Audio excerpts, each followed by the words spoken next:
How about that? All right. Oh, I think I gotta share my screen first. Usually do that and then record. Aha, there we go. Okay. So let's get this out of here. Even though it was tempting to sit down today, I'm so tired. That's okay. It's kind of more fun to stand up, I think. You guys can stand up too. Might be hard though. Yeah. I always find that it's really unfair because I get to be up here and I get to be, you know, like moving around, and it helps that I know what's coming, right? Whereas when I was a student, it was you just sit there, absorb everything. Is that not here or? Hello? Maybe I'll close this door too. Okay. What are we gonna do today? Just finish chapter one. Ooh. Anybody out there? Did I do? Is that the thing? Oh my gosh.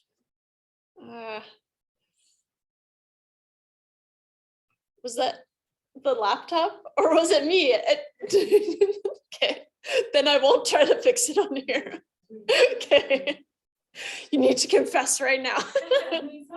No, it's totally fine. I was like, I don't know how to fix that. So that would be really annoying. I'd have to say things really fast to beat the echo. That doesn't make sense. Okay, so I feel like there were some things on my list of things that I didn't do. I didn't mark your labs. I read some of your bios. I haven't marked them, but I read some of them at the airport. I'm like, oh, fun, oh, cute, oh.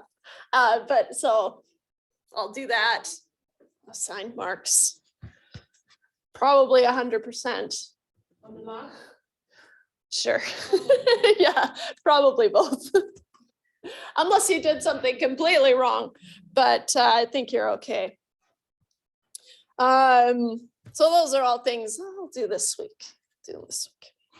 All right. Was there anything I wanted to say? Tempted to flip through the textbook to see if there's something. I feel like there was something, but I can't think of it. So let's just do a little bit of review. I am curious for the future labs. I'm still trying to figure out what's good. Obviously, those questions that I made for lab 1, they weren't very good, were they? They're misbehaving for sure. So we'll see about the structure of lab 2. Stay tuned. Another thing for me to do this week, not over the weekend. No.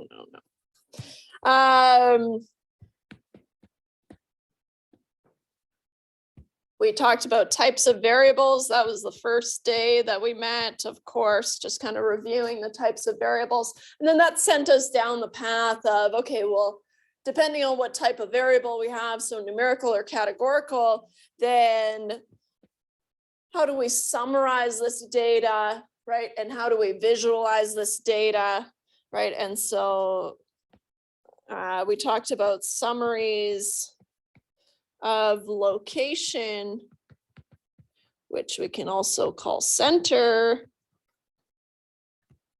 Although we looked at some summaries like the percentiles, right? The 25th percentile, for example, is the location of a data point, right? But it's not necessarily the center. So technically it's just the location, but typically it's also the center. And variability, which we just usually call the spread for numerical data.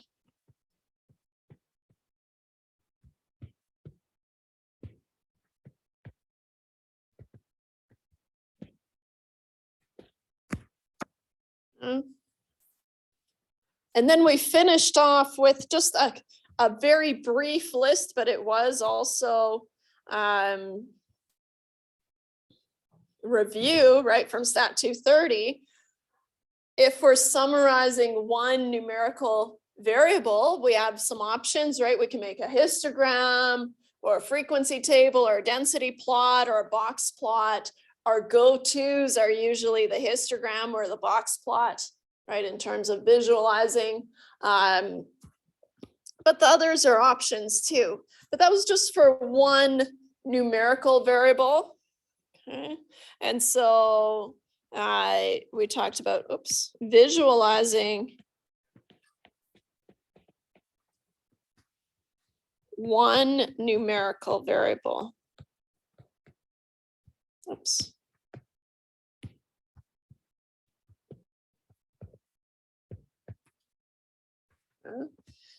So I just want to highlight that that's what we talked about, right? And we're probably pretty comfortable with that, right? One numerical variable, okay, I got this. I'm gonna make a histogram or a box plot, or I could make some frequency table, but that's harder for us to wrap our heads around, right? So one numerical variable,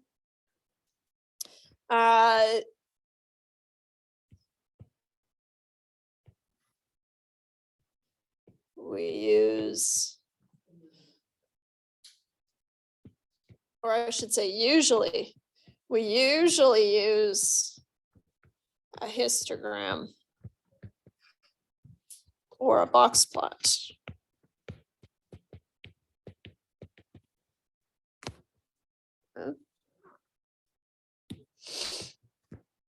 So as a little recap, there's pros and cons to both of these, right?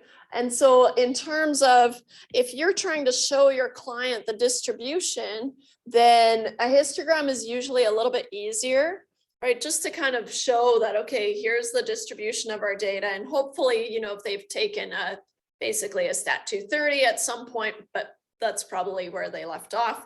If that, probably 120, Stat 121 is more likely something that they have to take at some point, because your boss is never going to be a statistician. That's not what they do, or usually not even a data scientist. So they're going to be, you know, managers.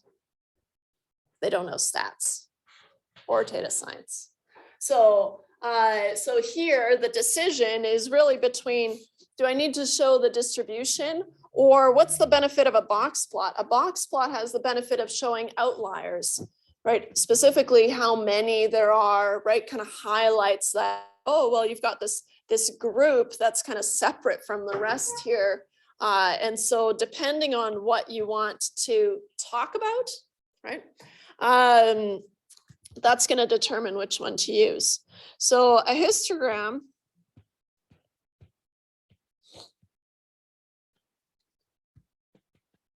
is I'll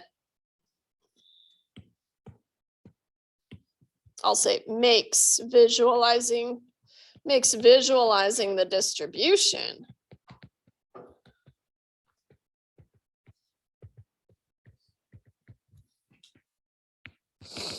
easier, while a box plot helps you highlight outliers. While a box plot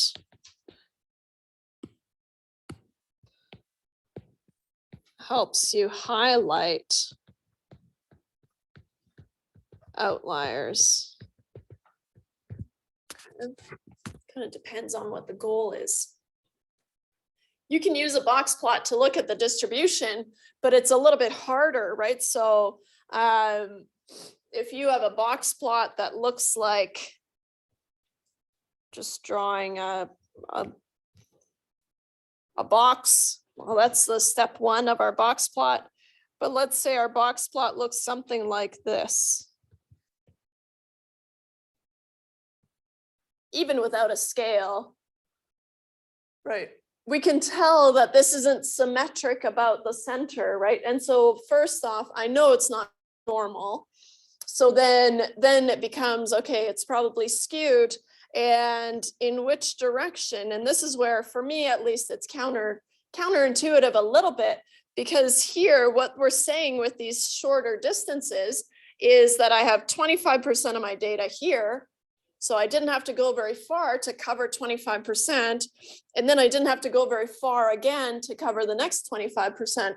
So what this translates to is a big bulk in your distribution. So what this could look like in terms of a histogram would be something like this. Hello? Wasn't for me.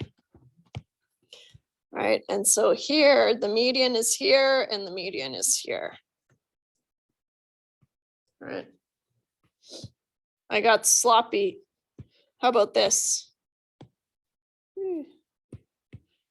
I wanted them to line up, but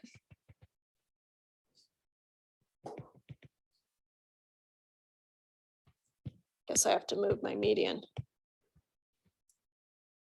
All right. So you can use a box plot to visualize the distribution, but it's harder, right? And you can use a histogram to identify suspected outliers, but until we've used, remember the 1.5 Iqr rule or something like that, to truly identify outliers and say, okay, because they are past this value, then I consider them outliers, right? So so we can't use a histogram to do that. We would need to use a box plot. Okay. Okay. Good. Oh.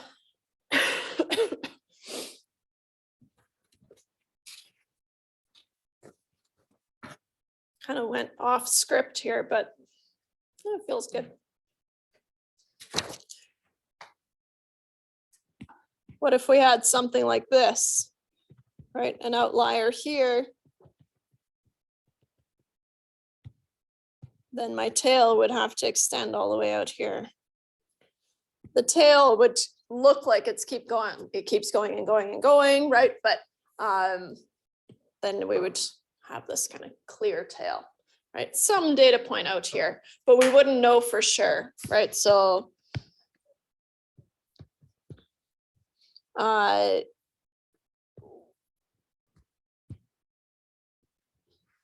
was going to say we can confirm, but we use a box plot to confirm suspected outliers.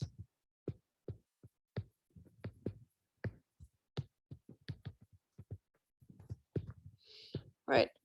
Or if you want to, you could use something like the 1.5 Iqr rule, right, to find those bounds and then identify values outside those bounds. But that seems like a lot of work when if you just make a box plot, it just shows you what they are. But it's using the 1.5 Iqr rule. Remember the 1.5 Iqr rule, just as a refresher. The distance here is the distance between Q1 and Q3, right? And so that's what we call the interquartile range. And if we multiply that by 1.5, that's a widely accepted way of identifying outliers. So then we go down from Q1, 1.5 times the interquartile range. Any values beyond that point are outliers. And then we go up that amount from Q3, and any values beyond that would be considered outliers. Right. Okay. So I don't know when the review ended, but let's say it ended here. That wasn't really a review. It was kind of a review of 230 for sure, but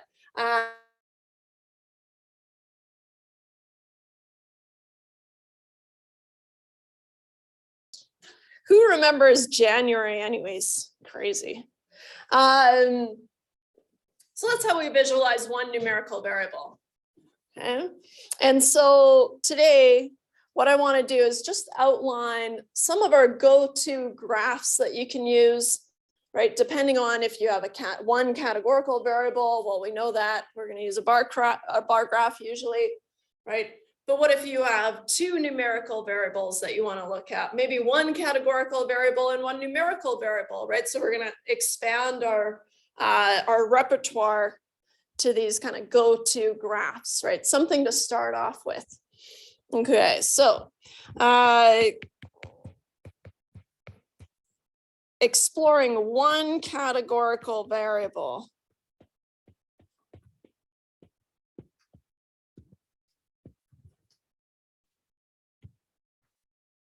And I'll highlight one categorical.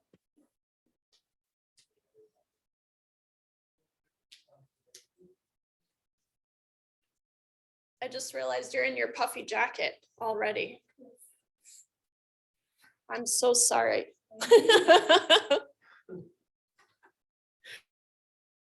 It's not going to be a fun winter.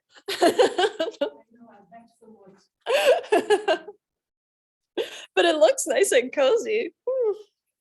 So if we're talking about one categorical variable, okay, our go-to is of course a bar graph, right? You could use a pie chart, but I've told you, no, you're not allowed to. Why? Because it's so hard for our minds to see which slice is the biggest when bars make it so easy. We can see these even minute differences, right? And so I encourage you to use a bar graph, but I mean, I've worked with bosses and all they want to see are pie charts. Oh, I don't want to. Oh, well. No, make a pie chart. It just looks so fun. Oh, well, that's my job, I guess. Make it look fun. So we visualize one categorical variable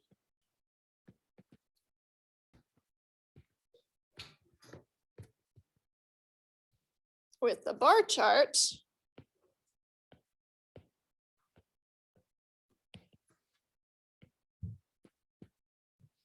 Can also be bar graph or bar plot. It's like lots of different names. And also it can be one word or two words, bar chart, bar graph, bar plot. Very confusing when you're first learning with these, but they're all the same, right? And so something that looks like this, I've got my frequencies here. And then I've got group A and group B and group C. And then I have some height of the bars. All right, just kind of quick run through, right? And so this is categorical now. So we have the categories on the x-axis, but that means that you're not going to put them together necessarily. Technically, a histogram is a bar plot, right? But we've just made the bins continuous, right? Put them on a continuous scale. So technically it is a bar plot, but we never really call it that. So then the height of each bar, I guess I should have made them more square, tells you the frequency in each group. Whoops. Of course, I made my fake dots, but maybe I'll make C a little bit more clear that it's slightly higher than A, because that's what I want it to be.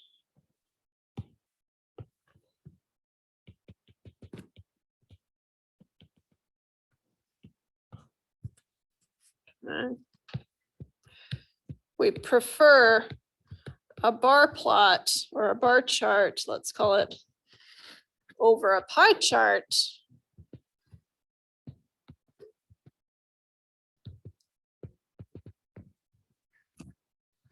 since it is easier to see the differences in the bars, right? Or at least the differences in height of the bars, since it is easier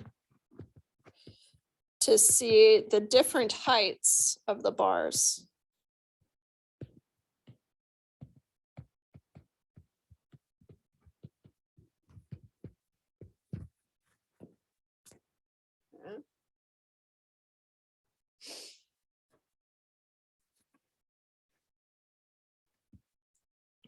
When we have a bar chart, the main thing that we talk about is the mode. We can find the mode of numerical data, but like we saw in the lab, even R is like, hey, this is numeric, what are you doing, right? And so that was my bad. You can find it, right? But you have to tell it that it's discrete, but that's fine, right? But when we talk about these bars, right, the mode is going to be the bar with the highest frequency, right? And so that's actually telling us something. So if I look at this fake graph that I've made, okay, it looks like group B has the highest frequency, whatever that is, right? So what I want to follow up with here is, and you can write it below, but I want it as part of the sentence. So we visualize one categorical variable with a bar chart and look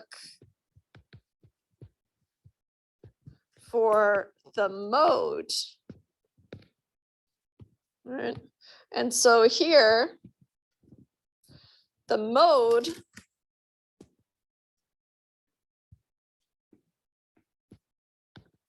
is the category with the largest count.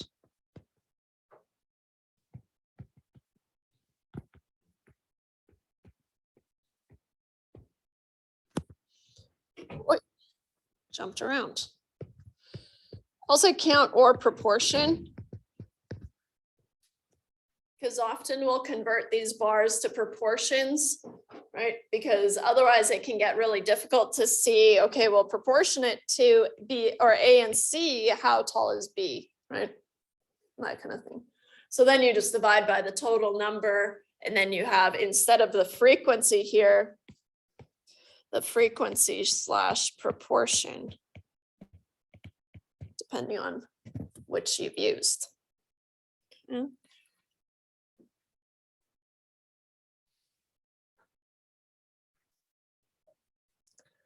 So this is how we visualize one categorical variable. And yeah, we could use a pie chart, for example, but I encourage you to try not to. Donut charts. There's all these tempting things that we could do, but I'd prefer it if you stuck with just a bar chart. Kind of boring, but still, it's better. If we had to summarize this categorical data, right? So when I say summarize, really what I mean is just a numerical summary of this data, right? So no graphs anymore, right? And so to summarize,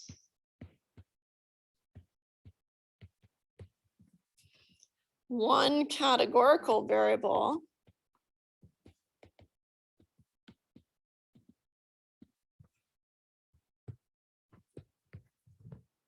we use a frequency table.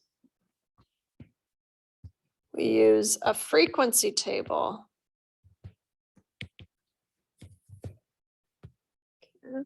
And that frequency table can either have the counts or the proportions, and sometimes I will have both.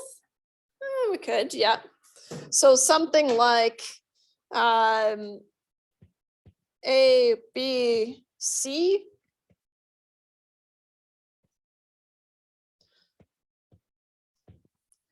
Count, and then I can do proportion if I want to, or one or the other is usually what we use.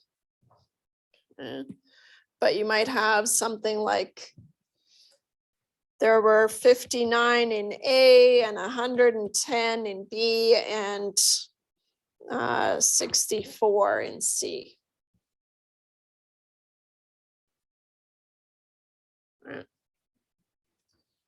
Usually we'd have the total down here or some version of that.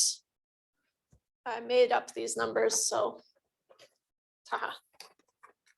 I should have picked easier numbers to add, but as soon as there's a 9 there, I'm screwed. 59, 110 plus 64, 233. So then 59 out of 233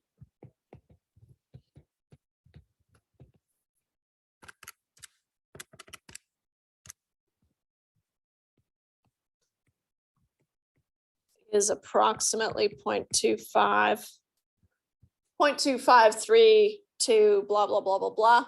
But I'm doing the approximately equal. 110 out of 233 is, of course, not of course, but 0.47. When we're rounding, sometimes I run into a bit of an issue because what's the total have to be? The total has to be 1, right? That's really important. So if I do something here that doesn't quite add to 1 because of how I've rounded, so if I try 64 divided by 233, I get 0.27, and I just want to make sure that that adds to 1 if I use it. So 64 divided by 233. 0.27, so 0.25 plus 0.47 plus 0.27 puts me at 0.99. And that's because of the rounding, right? So this puts me at 0.99 because of rounding.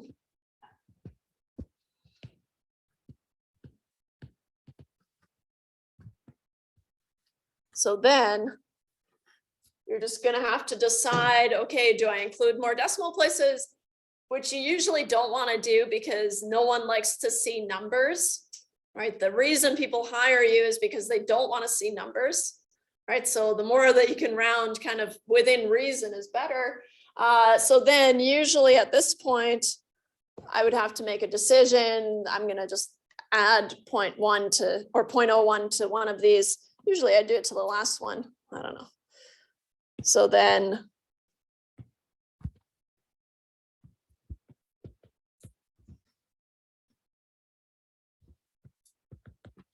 fix by adjusting one of the values.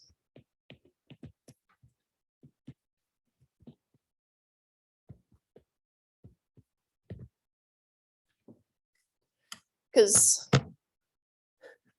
you can be sure that someone that you're presenting to is going to add those up and make sure they add to 100 or 1, right? And so you just want to make sure that it looks good.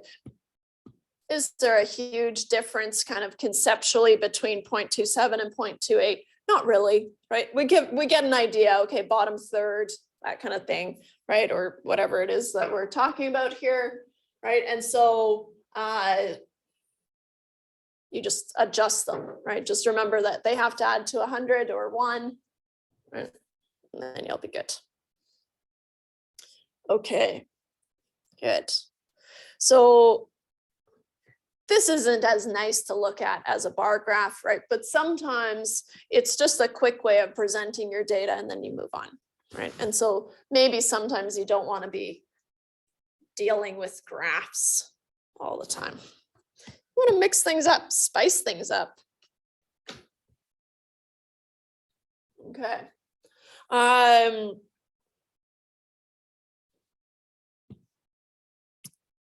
If we can associate these categories with a numerical value, right? So for example, if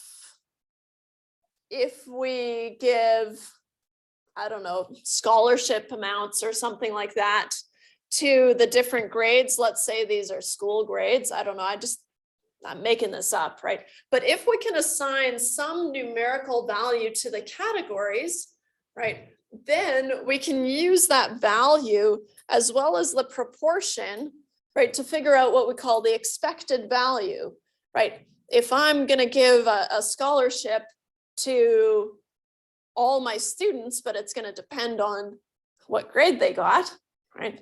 Then everyone's going to get A's, obviously. Right? It's not how it works, but they'll be working towards A's and be really mad when they don't get A's. Right? But let's say there's some scholarship amount associated with these things. So maybe, you know, an A student gets $100, B student gets $50, and a C student gets $25, for example, right? Then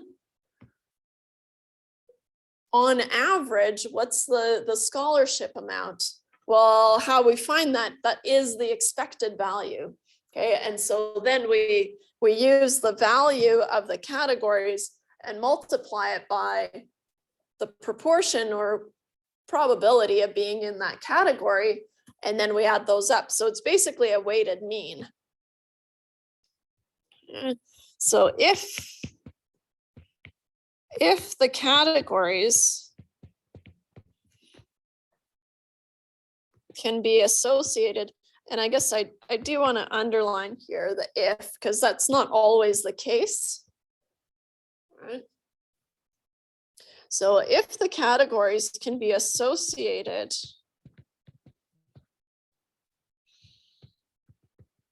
with numerical values,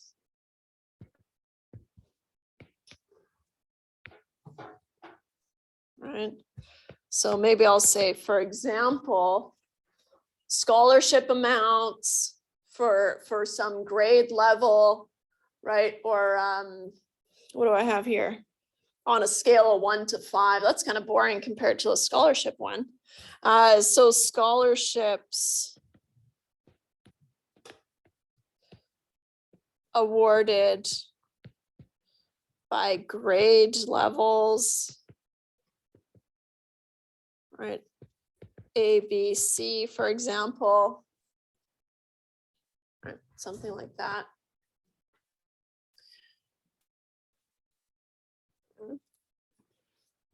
So if we can do that, and oh boy, have you guys taken any kind of proofs, or are you guys taking math 314 with Steve? Oh, you did. Did he do any of these kind of conditional statements? Maybe. I don't know if they do it in that course, but it's like, if this and this and this and that and then this. Okay, yeah. That sounds about right. Yeah. So if we can associate these categories with numerical values, and right, we know the proportions or the probability of being in each of these categories, which we often do, right? Like this here, we can usually calculate it, right? So in that case, then we can find if this and this, then we can find what we call the expected value. So, and we know the probabilities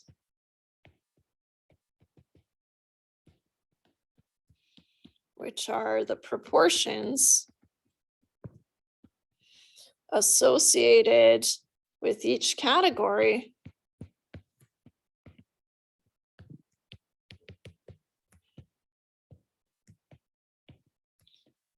Each category, we can calculate the expected value. We can calculate the expected value.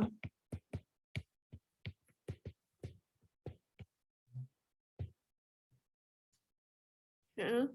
And the expected value is essentially the mean category, right? It doesn't make sense to talk about the average grade, right? But in terms of kind of figuring out how much should you be allocating for scholarships, right? Then knowing kind of the average amount that you're going to be handing out is really useful, right? Because you have different amounts of students every year, but if you just know that and the average amount that you're handing out, then you kind of budget a little bit easier, Okay, so the expected value is basically the mean category.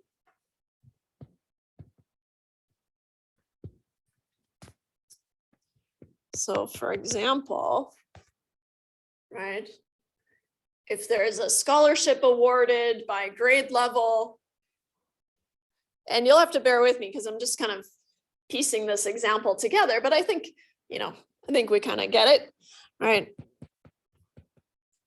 If there is a scholarship awarded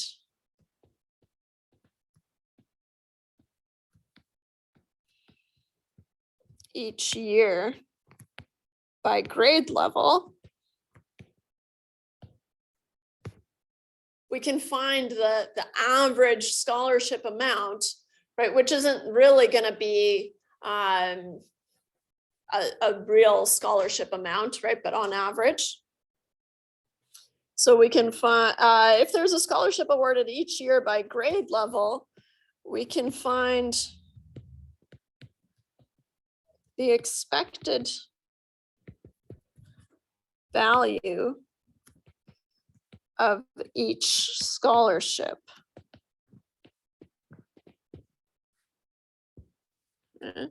So if I steal this table here, but I'll fix it because I fixed it to be add to 100.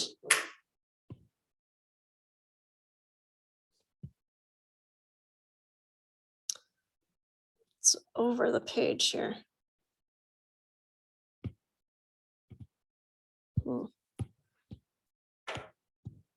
Skip the totals because we have them, because I would just want to keep it on one page.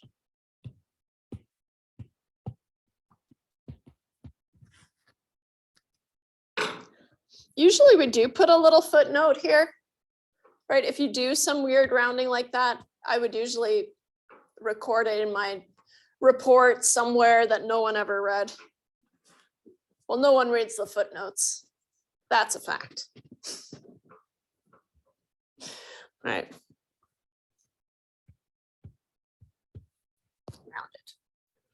Okay.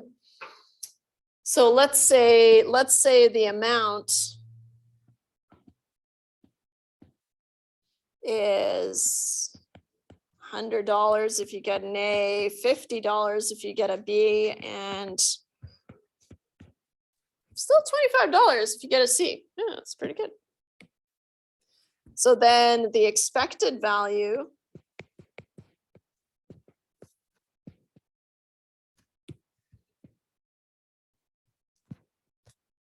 is just a weighted mean of those amounts. Or maybe I should say the expected value is a weighted mean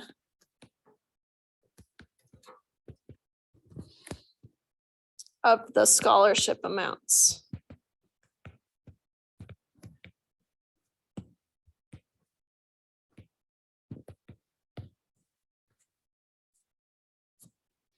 So a huge part of statistics is finding these expected values and also the variance of these values, right? Center spread, right?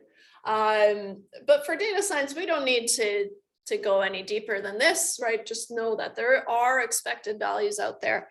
And it's really just a weighted mean. So in terms of this here, when I say the expected value of X, which is how we denote the expected value of something, is going to be $100 times its proportion, right? Because we need the proportion times 0.25 plus $50 times 0.47 plus $25 times 0.28. I have no clue what that is, so here we go. Well, this one I feel like I've got, but I'm going to confirm because I don't trust myself. 25 50 times 0.47, 2350 and 25 times 0.28. It's an even 7. Which I might have hit a button wrong or something, but I get 55.50. Money amounts, you should always have 2 decimal places, right? And only 2 decimal places.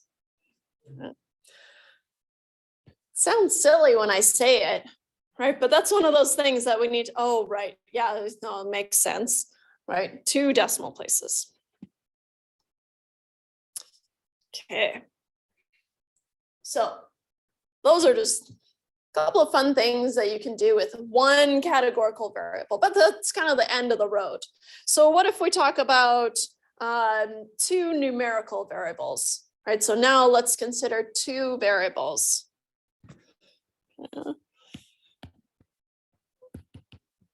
What if we have 2 variables?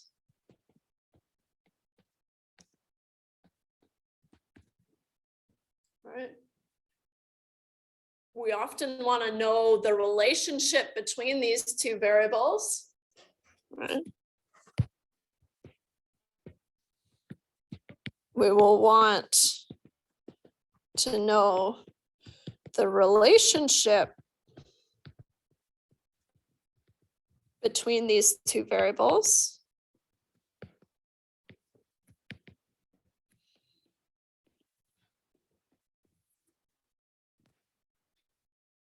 Well, if I have 2 variables, right, they can either be numerical or they can be categorical. So let's just list all the different combinations, right? And then we're going to talk about the corresponding graphs that we have for each of these. What you'll find is it doesn't really matter which one is the response variable, right? So the one that we're interested in, the graphs would be similar. Right? And so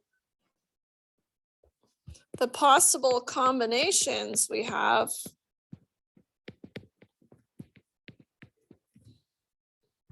right, we have numerical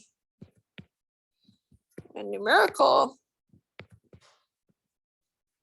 I can have a numerical, and maybe I should make sure I match my notes here.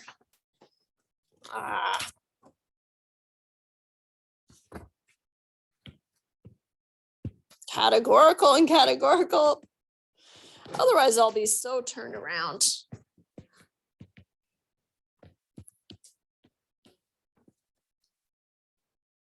If I have a numerical and a categorical, that's going to be the same as having a categorical and a numerical, right? So there are really only 3 sets of graphs that we have to have kind of available to us for exploring two variables, right? But this is the same as categorical, numerical.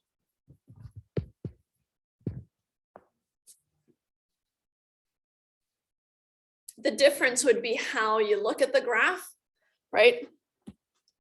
If, oh, and I guess what I should have said here, sorry guys, is I should have put that one, so let's say the top line is the response variable, and then the bottom line is the explanatory variable. Let me just shrink this up here and add that in. So let's say the response is numerical and the explanatory variable is numerical or categorical numerical, right? But these we treat the same. Can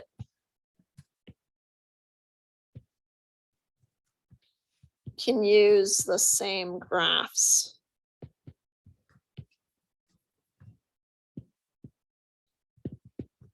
Or summaries.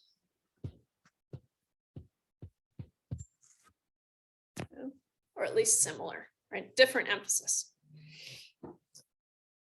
Okay, let's start with two numerical variables, right? So of course, it all comes back to, okay, you've got your data set.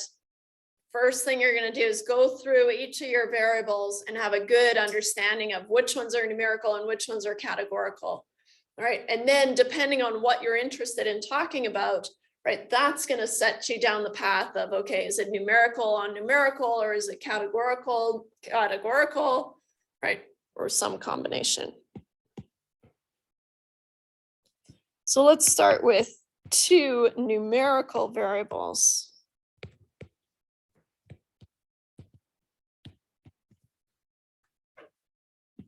I'll highlight it.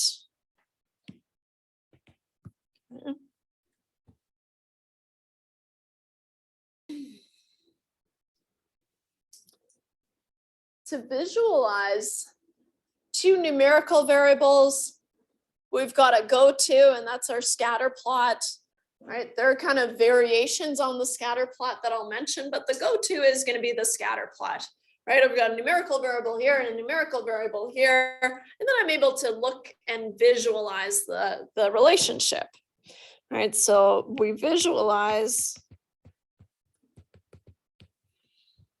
the relationship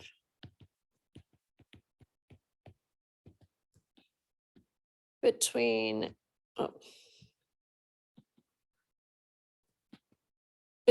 two numerical variables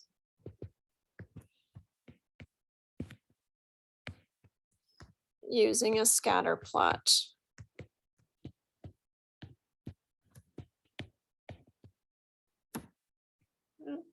And you know what a scatter plot is, right? And you also know that we have the response variable on the y-axis and the explanatory variable on the x-axis. It's escaping me now, but I think textbook might use some other terminology, and I think we've already talked about it, but stick to what I have ingrained, right? And then we can plot those two. Beautiful linear positive relationship. That's my go-to, right? Straight line, beautiful. Right, but that's how we would visualize the relationship between two numerical variables. And that's going to be plenty for a lot of situations, right? The trouble becomes if we have a really, really large data set, then it just becomes this like thick cloud of data points. And that's not really telling you much anymore, right? So the reason this is kind of useful, my fake data, but still, is because we can see the distinct points, right? But if you've got just layers and layers and layers upon layers of data, then we're going to need to handle that, right? But that's a big data issue. And there are graphs that we can use to kind of get around that. But for now, if we want to summarize two numerical variables, to summarize, oops.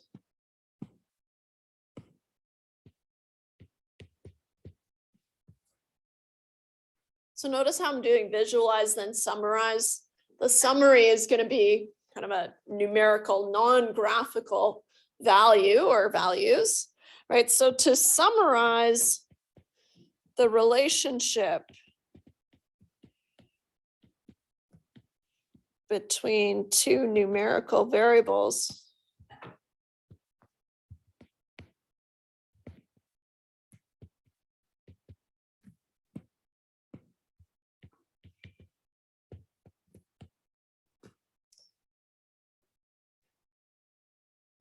we often use the correlation.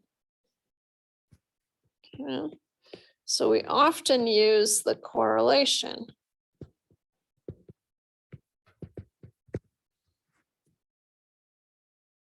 You might remember that the correlation is a numerical measure of the strength as well as the direction of a linear relationship, right? So you have to first check that you have a linear relationship, but once that's checked, then you can use the correlation as like an overall statement of the strength and the direction of this, of two numerical variables. Let me write that down.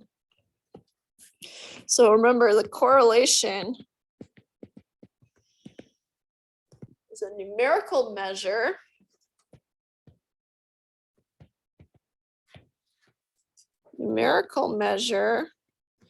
of the direction and strength of a linear relationship. Of the direction and strength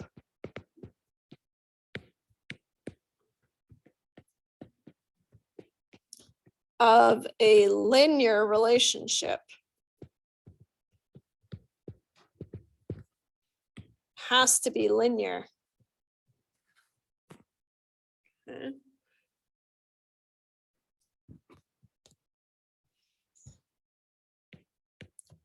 We will need to confirm this with a scatter plot. There are also hypothesis tests you can do for, is it linear or is it non-linear? There's all kinds of things that you can do, but let's just kind of use a scatter plot. Usually that's a pretty good indication. You can make a QQ plot. Words. That was a while ago, right? But that's a way that we can confirm that we have a linear relationship. So we'll need to confirm that the relationship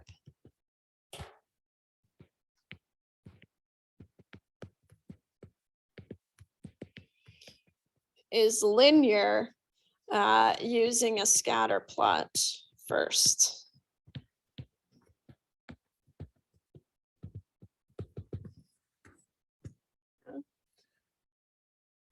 There are also correlations that you could use for non-linear relationships, but they're not very common.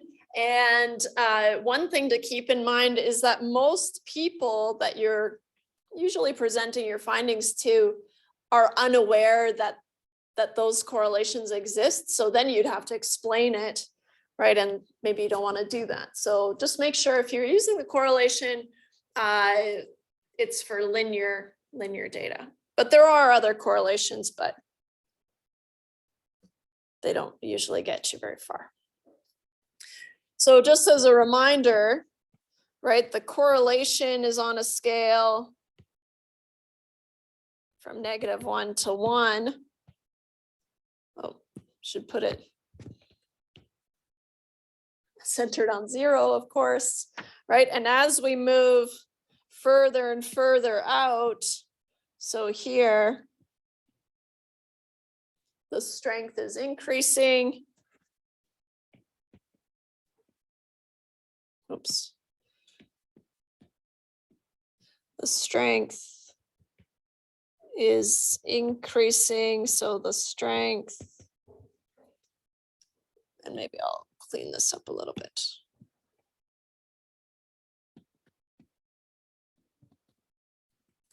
As you move away from 0, but then of course, this is a positive relationship, which means that you would have in general, right, a relationship that looks like this, right?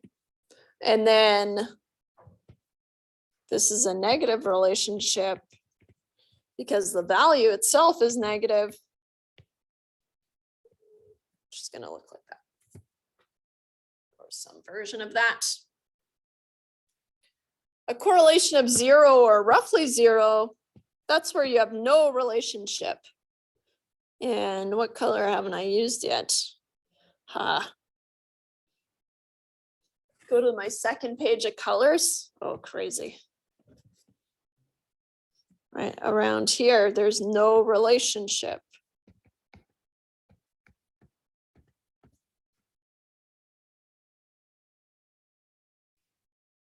It feels weird to be on the second page of colors.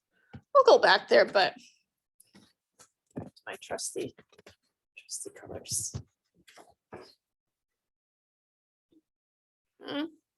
So in terms of kind of communicating just the relationship between two variables, if you don't have, enough time or enough room to walk your client through the scatter plot, right, then you could say the correlation is this, and because it's negative 0.78, something like that, right, then you could say we have a strong negative relationship.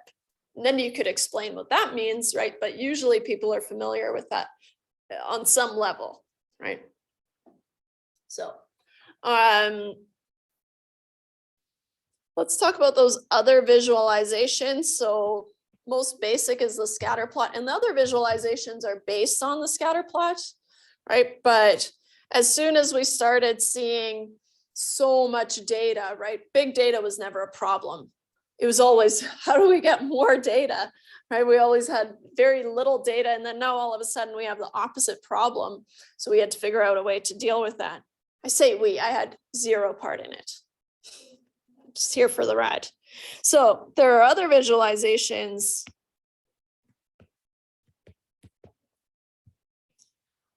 Oops. Visualizations we can use that build on the scatter plot.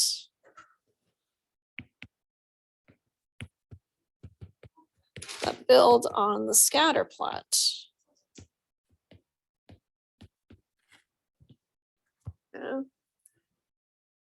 Many of these were developed to deal with big data, right?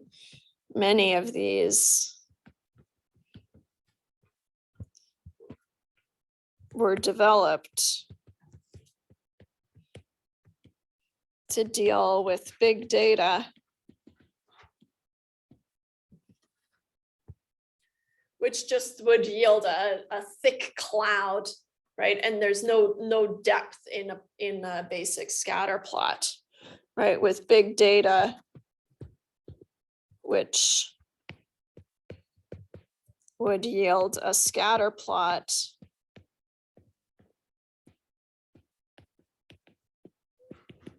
with a thick cloud and no depth, with a thick cloud of points.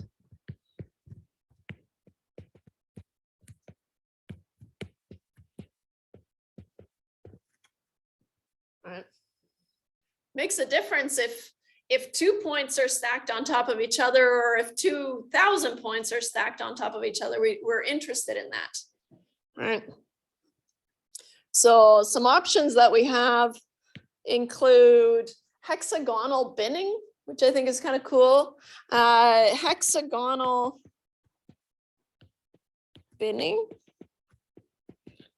basically splits up the grid of the scatter plot into kind of like a beehive. What are the cells in the beehive called? It's like where the honey is. I don't know.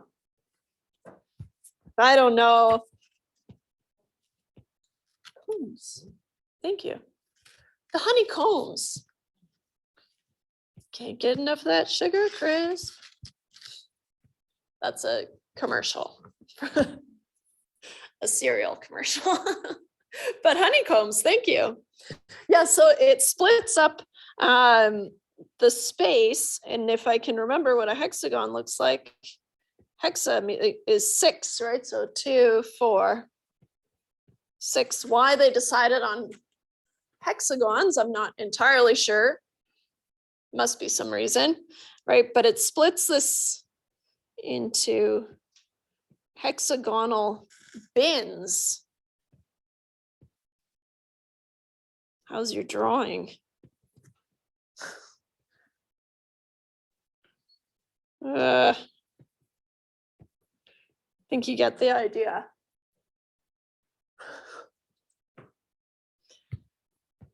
These look like honeycombs. I'm going to steal that.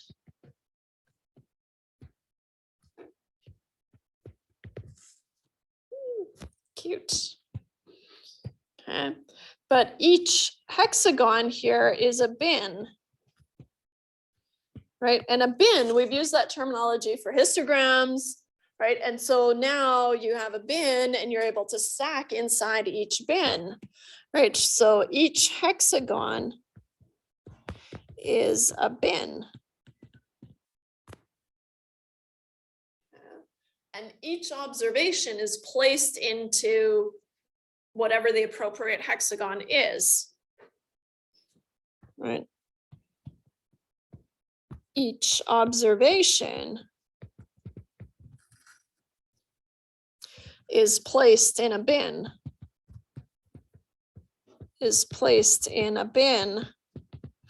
or a hexagon, whichever you prefer to call it. Of course, the entire space is split up into these hexagons, but there's absolutely no way I'm drawing that.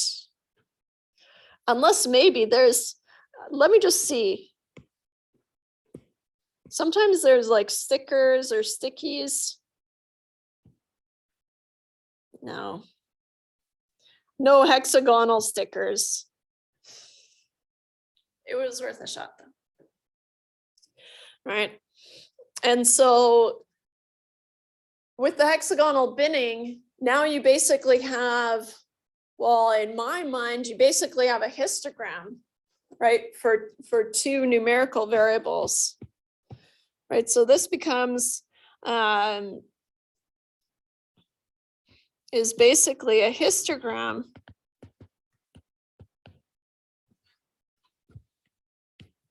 for two numerical variables.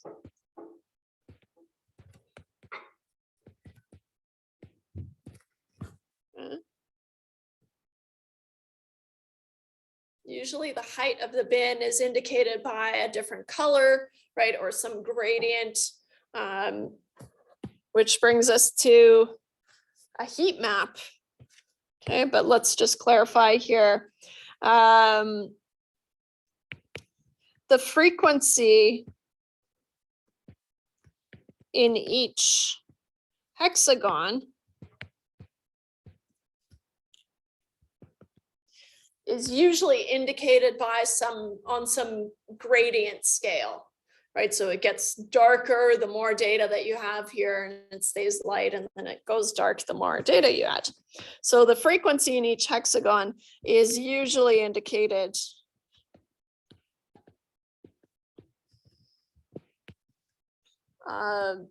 by color gradient. Or some sort of scale, but usually that's how it is. Right, very similar to the other option, which is a heat map. A heat map, right, does the same thing essentially, except it doesn't have explicit hexagonal bins. It just kind of flows through your data and says, oh, there's lots of data here, not as much data here, right? And so very similar.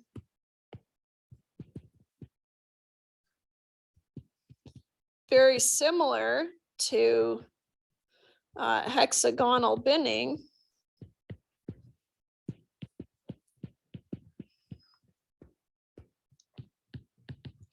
But no explicit bins, obviously.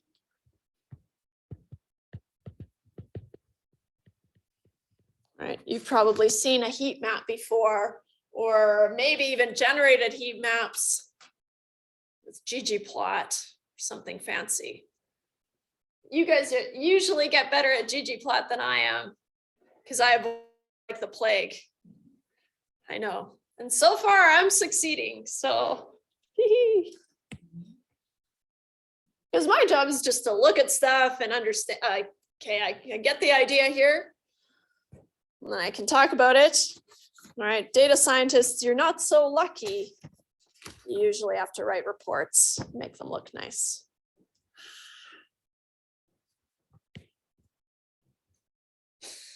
There's also something called a contour plot. Basically does the same thing, except it outlines, right? So basically, if you think about maps that show elevation, right? They have the contours as they move through and go taller. Same idea. So they're all basically doing the same thing as a scatter plot, right? They're just building on that. No original ideas around here. So a contour plot is similar to a geographical map with elevations, right? Similar to a geographic map with elevations.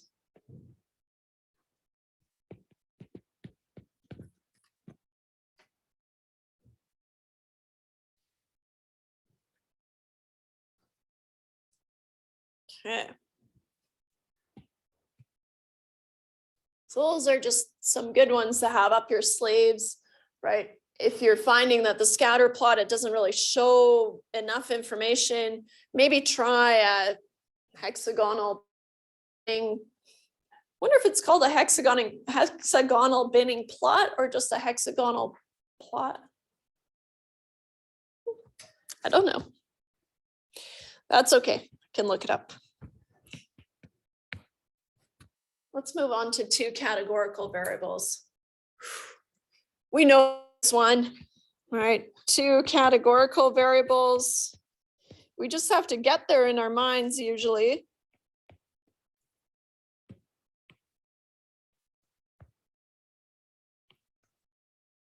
Highlight it so it kind of stands out. If I have something like gender is a categorical variable, but also let's talk about eye color, right? Also a categorical variable. How would you visualize that? What do I do? What do I do?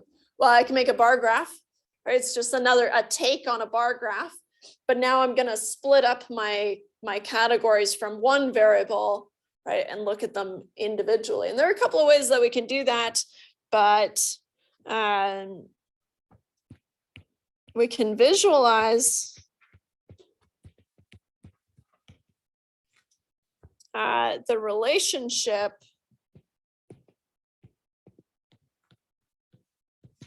when we're talking about categorical variables. Sometimes we'll call it the dependence, meaning are they independent or dependent of each other?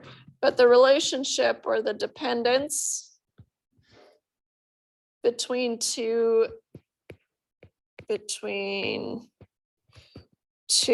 categorical variables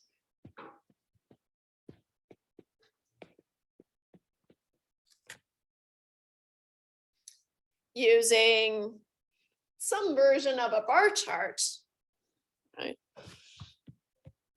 So we never stray far, right? But it's with practice that you're going to say, okay, I've got this situation, so this is going to be my go-to plot, right? So using a variation of a box plot, or a bar chart. Right. We can do a stacked bar chart, and we can use, so again, going back to the one categorical variable, we can talk about the raw counts or the proportions. Same thing here when we're talking about two, we can talk about the raw counts, or usually we want to talk about the proportions. And so here we typically consider the proportions instead of the raw counts.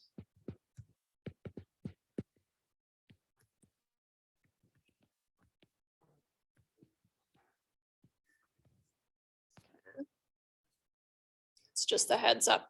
You could do both, but usually we consider the proportions.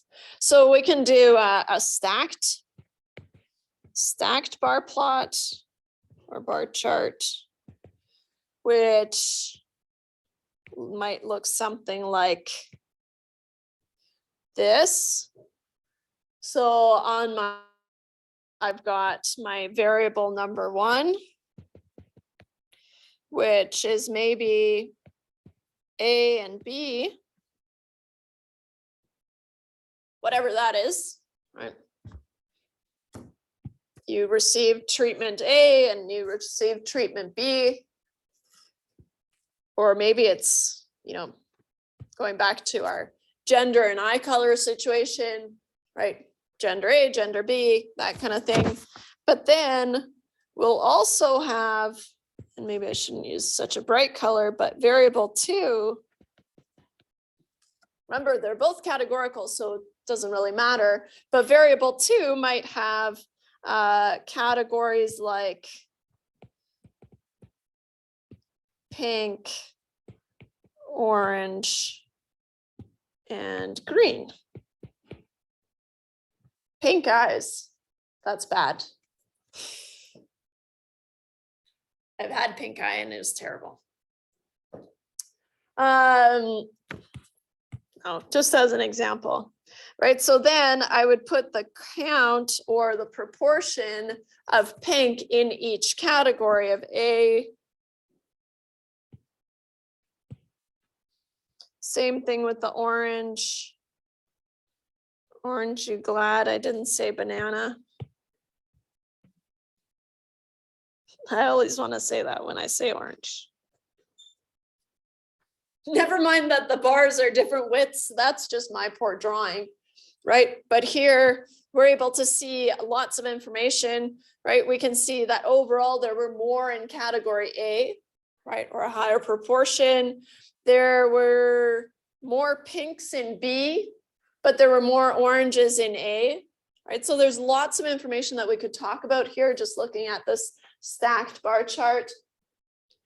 Sometimes I prefer a side-by-side bar chart because this can be really hard to look at. So I would probably try both and see which one is easier on the eyes. But, or I often prefer a side-by-side box plot. Sorry, I say box plot, but a side-by-side bar chart.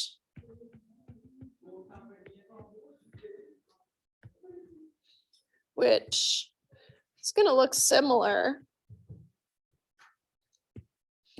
Again, I'm going to have A and B, but instead I'm going to have the different bars next to each other. That kind of deal.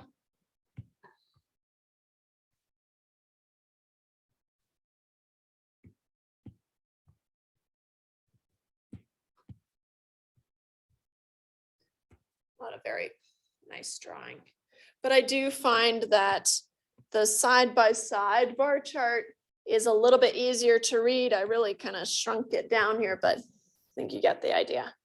All right, so I think it's easier to read. I think it looks a little bit nicer, but it depends on what your purposes are. Okay, that's a good place to stop, mostly because I'm out of time. Right? We'll pick that up next day. If you have any questions, let me know. Otherwise, I'll see you on Thursday. Yes. Question.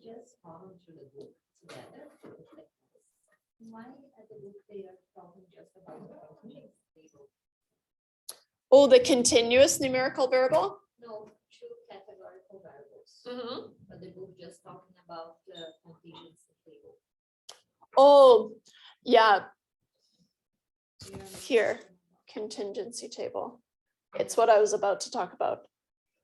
But I wanted to do so I think they skipped the visualization and I didn't like that. I didn't want to skip it. So I wanted to have all of it covered.